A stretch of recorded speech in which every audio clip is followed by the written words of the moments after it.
Okay, so I'm sitting a little further from the camera, so I don't know about the audio.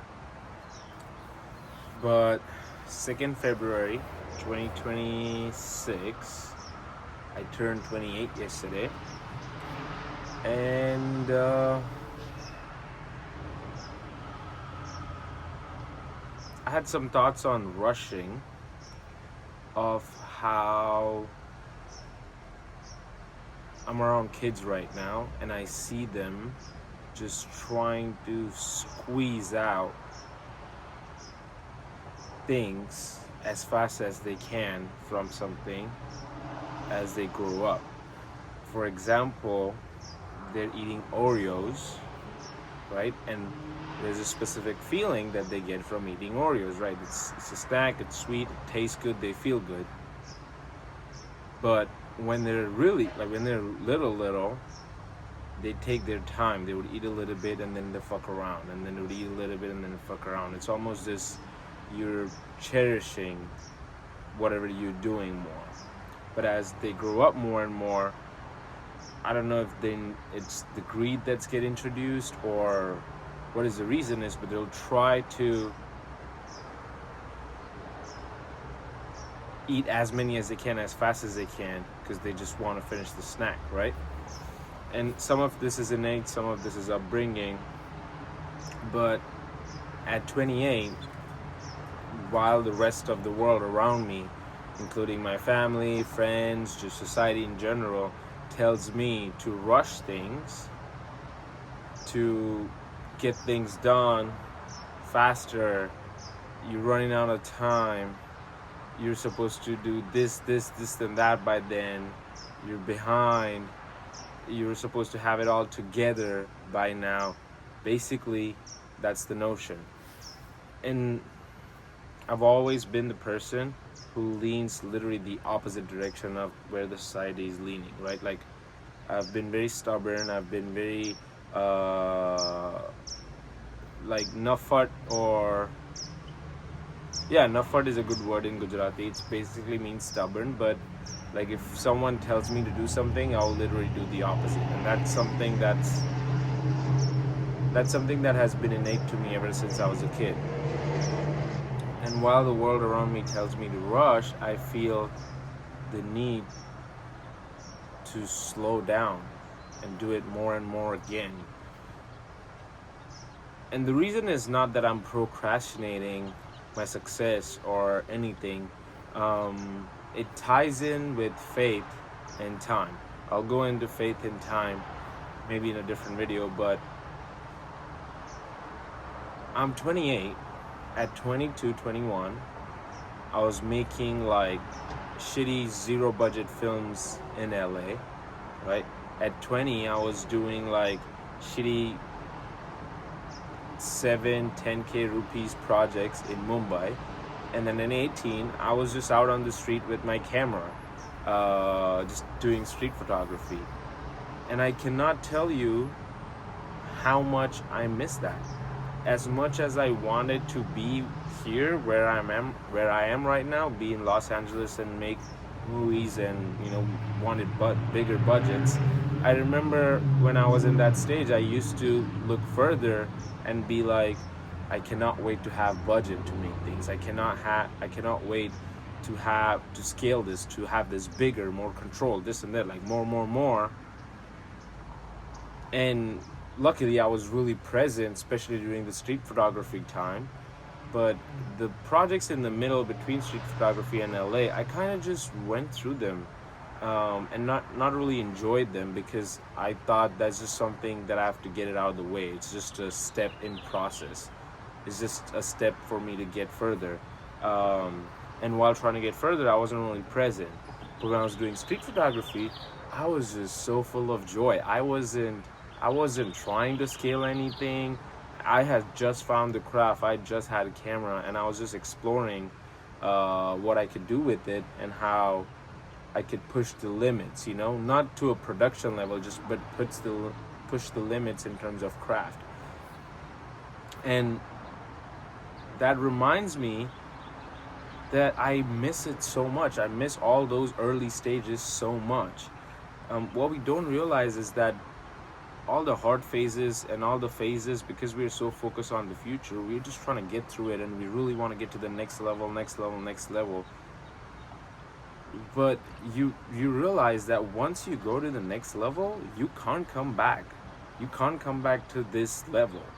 Like, I can go back out on the street and, do street photography, and I would feel very similar to how I felt, but I'm still not at that stage, right? I'm not 18.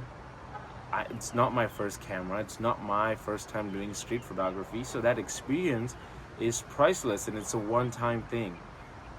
And what I've noticed is, like, in the past, like, 2-3 years, I've gotten into this mentality of looking at it all this, like, logistical way, where I'm just trying to get through it, trying to get to the next thing.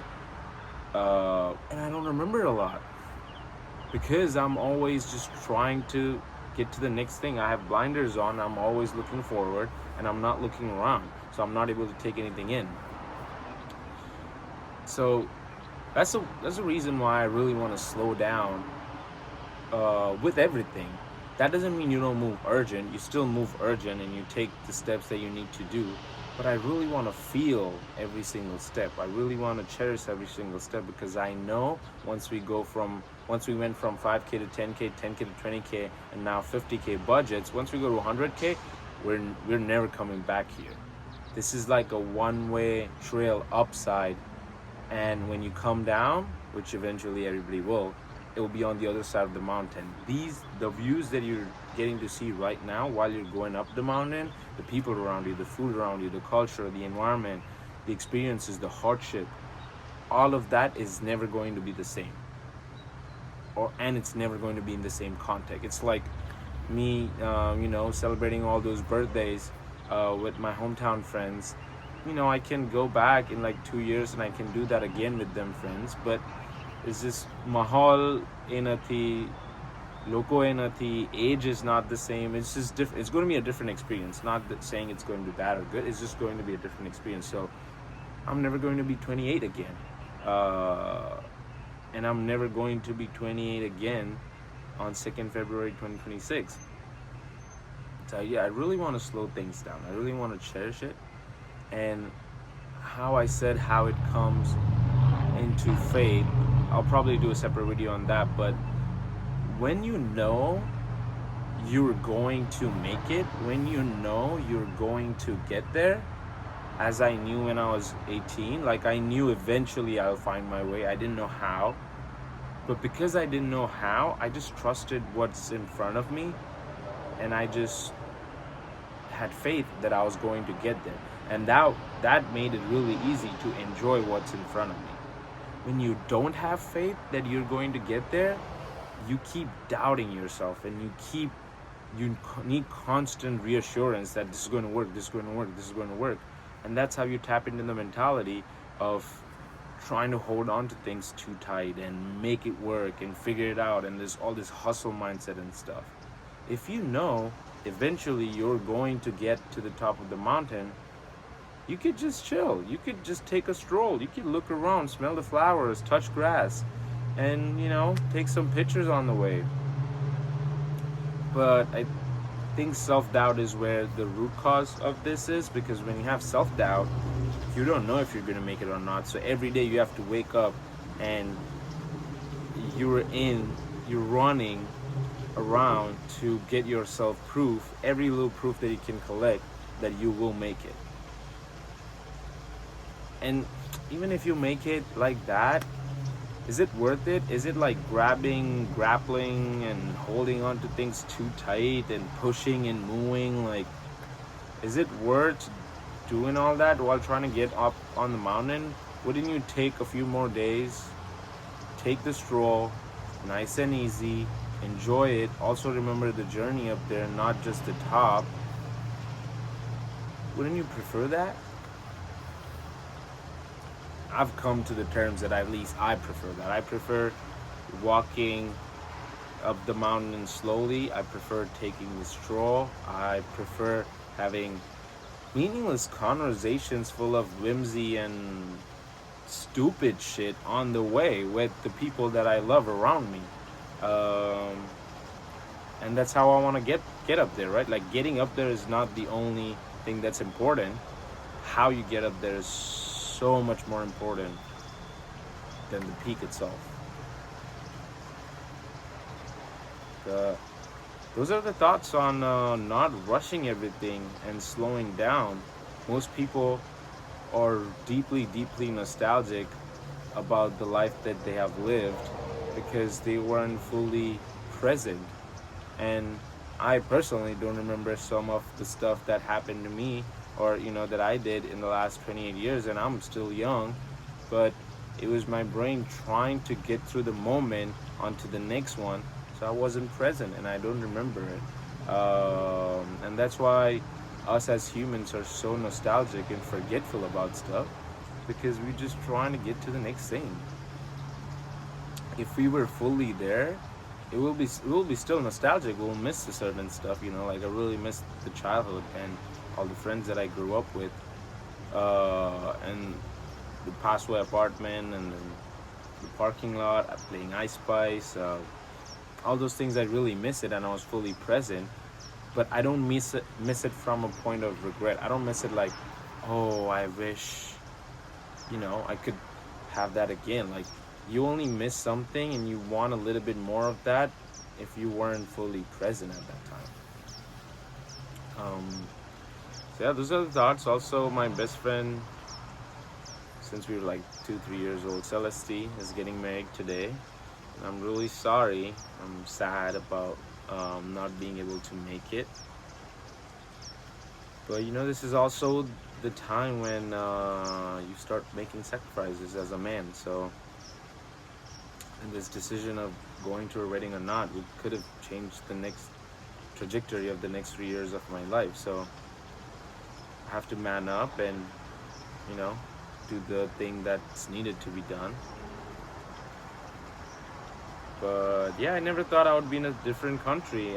All those moments, ever since I was a kid, when we talked about, oh, we're gonna do this on Celeste's wedding, we're gonna do Sally Hatar Lagan Madam Karan, Say Lagan Madam Karan, Say Lagan Mam Karan.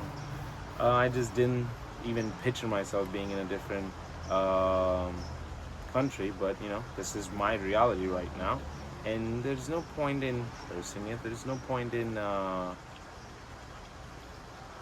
being regretful. It's just my reality. It's just the cards that I have.